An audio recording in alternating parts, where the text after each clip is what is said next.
Okay, so another cut the other evening. Me and John were doing bits and pieces, but we're now back to Saturday. So it's Saturday. Great stance on this bike. Bars look great. Got a decent clutch now, which is good. Makes more sense that I'm happier with that. I think getting the front brakes on would be good at this stage, and then I'm going to start prepping the tank, you know, sanding it down, fine sanding it, so that it's ready to be installed really. It's a bit scary at this stage installing a tank when you've still got other bits and pieces to do, but I don't know if this bike will start or run or ride, you see, so I have no choice but to install the tank as soon as I can. I could technically install the tank now with all of its with its thick coat on, but it just won't look right. It needs to be cut back and compounded. So I think front brakes at this stage. Alright guys, at this stage this brake set will go on there. Now I actually don't know if these are the right brakes, so my assumption is that these are 3FR 1996 forks, but I don't actually fully know that. It's probably something I should know. So I'm going to try and put them on, try and mount it, see kind of if that works. If it does, that's great, we're spot on. If it doesn't, we're back to square one. These were about 80 quid for the set with the actual lever. So I am kind of hoping that this does work and they do go on for now. We'll need to run it and give it a bit of a clean. You could give it a bit of a clean now. I've got brake cleaner, I'll give it a tiny bit of a wipe, but the actual braking will sort the rest of that out, you know, when we get it up and running. Alright guys, at this stage front brakes are on, they are fitted, the pads are good, so that's really good actually. I'm really pleased, and the brake works. So this bike now has a front brake. That's great news. What about the rear? Does that work? Rear brake works, I believe, maybe. Rear brake's good. So the ideal for me now would be to get the tank on. Move your cigarette away from a bike that's full of, you know, fuel everywhere. You know this won't do anything to the thing. It's a lit flame, not a thing. It's a bike. Yeah. There's going to be sprays and fuels and everything. There's only sparks and naked flames can ignite petrol. You ever seen the film? No, that would ignite fuel. 100%, It would. It would. Pull some petrol out. Well, not here. But that would ignite fuel. I'll bet any money it won't, because I've tried it before. If you drop the whole thing, I'm not.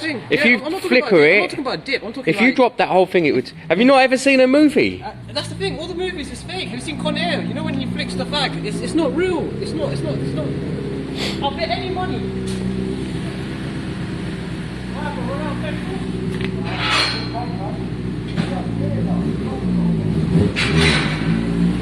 Guys, from here, the paint looks really thick and shiny.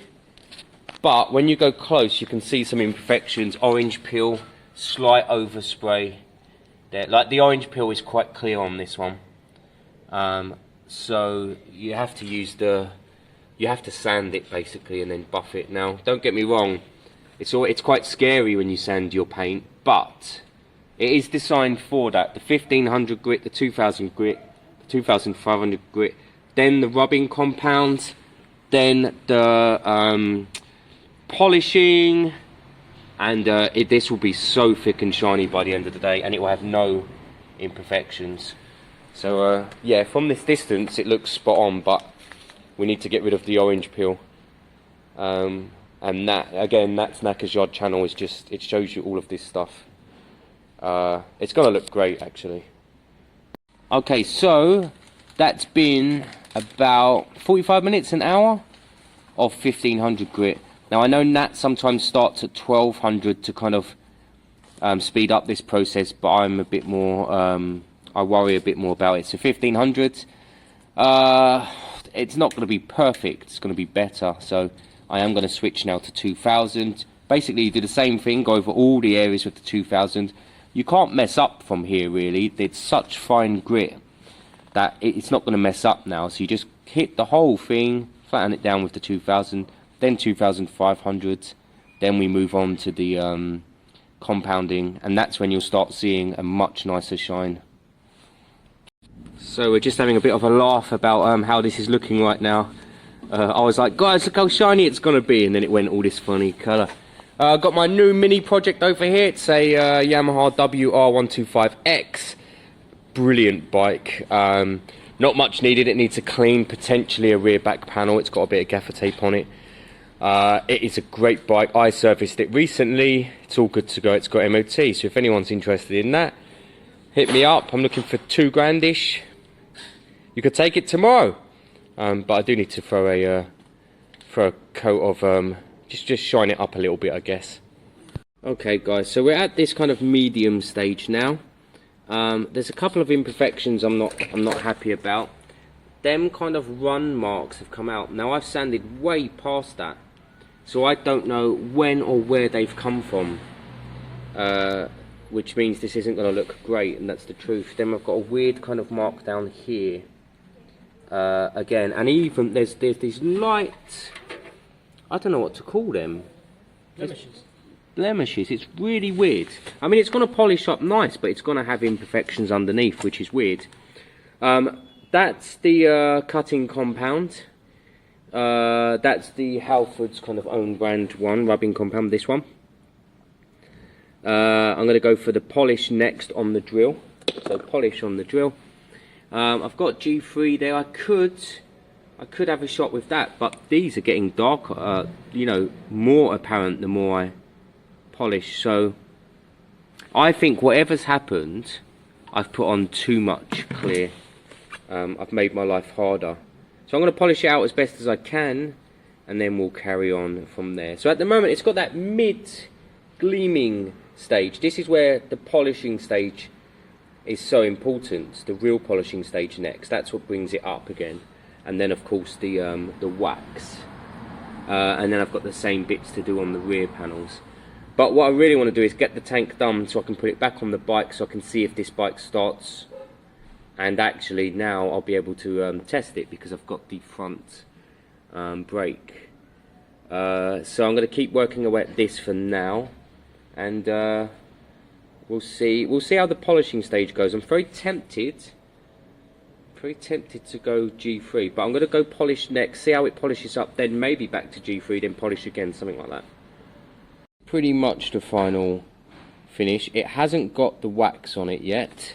There's no wax on it. I'm not happy with it. I don't like these marks here.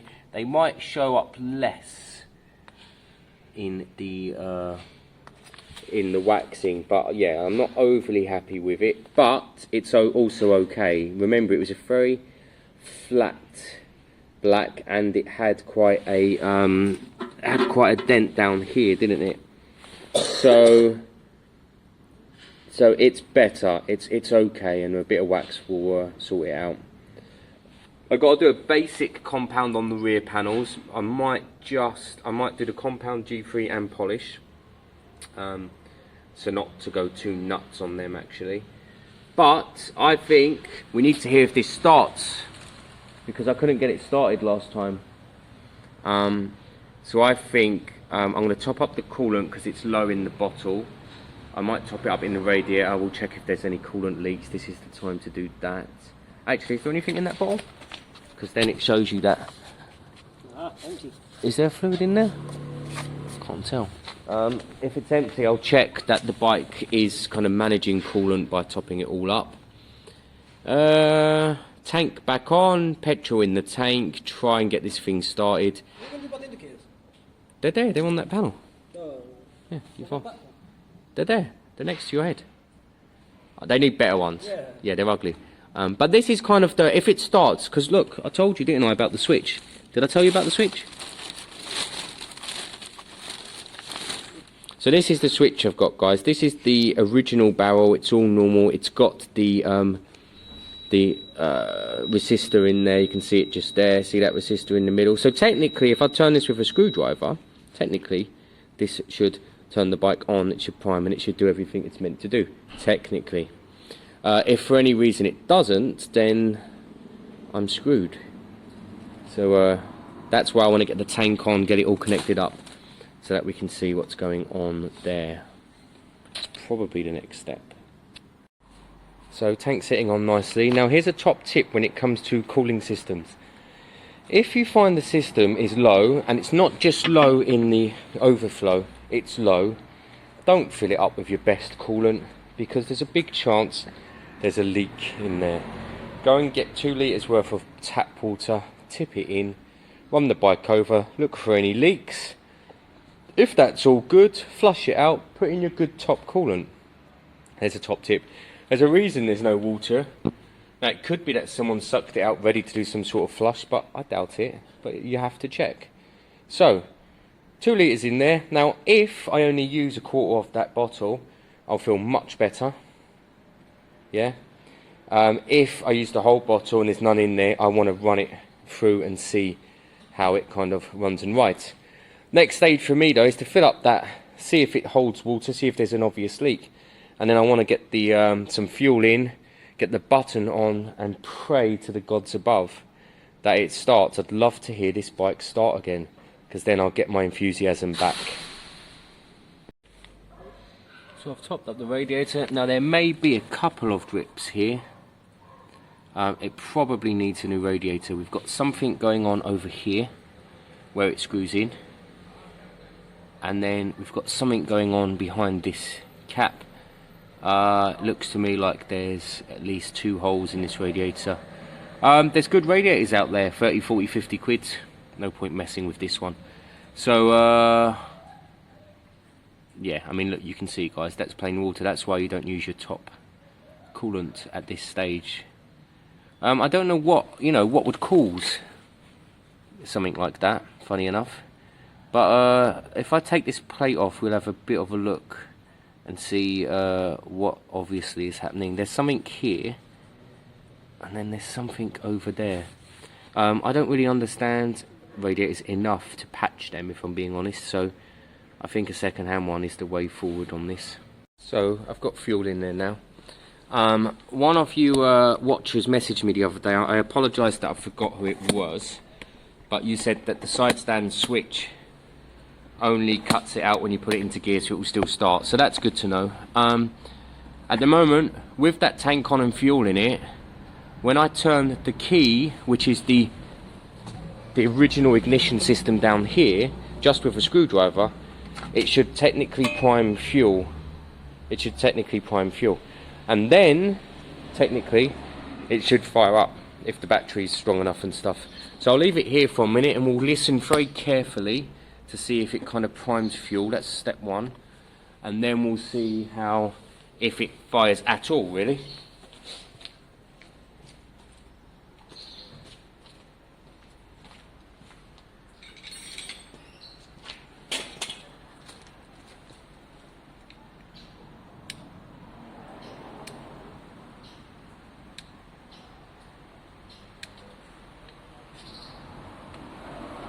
Interesting. That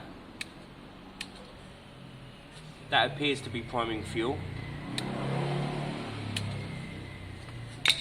That appears to be priming fuel. If we're very lucky, we'll hear the bike again, and I will be so pleased.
So that is, of course, extremely good news. It fired up. That means our ignition system is currently working. Don't worry about the dripping radiator at this stage. It needs a new radiator. But we've got an ignition system. Now what I need to work out is how my new system ties into this. I'm not paying 120, 150 quid for a new ignition system. So I've bought a basic one that I will be somehow putting into this, wiring it up so that my new system becomes the key, but this resistor is still in there. So that's kind of next step. I better turn it so we're not on the battery at the moment, but that sounded great to me. That sounded healthy, eh? It was loud, but it sounded healthy. Put a can on it, it might sound better. I've got 2 cans. I've got 2 choices. 2 cans. Okay, alright guys, you know what? I'm pleased. I'm really pleased. I wanted to get to that stage. I wanted to hear the bike today. I felt it was really important. The good thing about this is I can button down that tank at this stage. And I'll get some polishing compound on them rear panels because I am not quite dirty enough yet. So we'll get some more polishing compound on them rear panels, so actually we can have the bike as a bike at this stage. That's really nice. Obviously we need a new radiator, but we have a front brake, we have a clutch, I have a front light to put on soon. So for my kind of reference, I need a new radiator and I need a front mudguard before this bike is anywhere near MOT-able.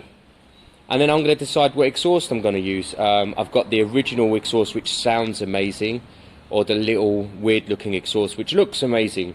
So I've got the best of both worlds. Extremely pleased, guys, extremely pleased. I was really worried about that.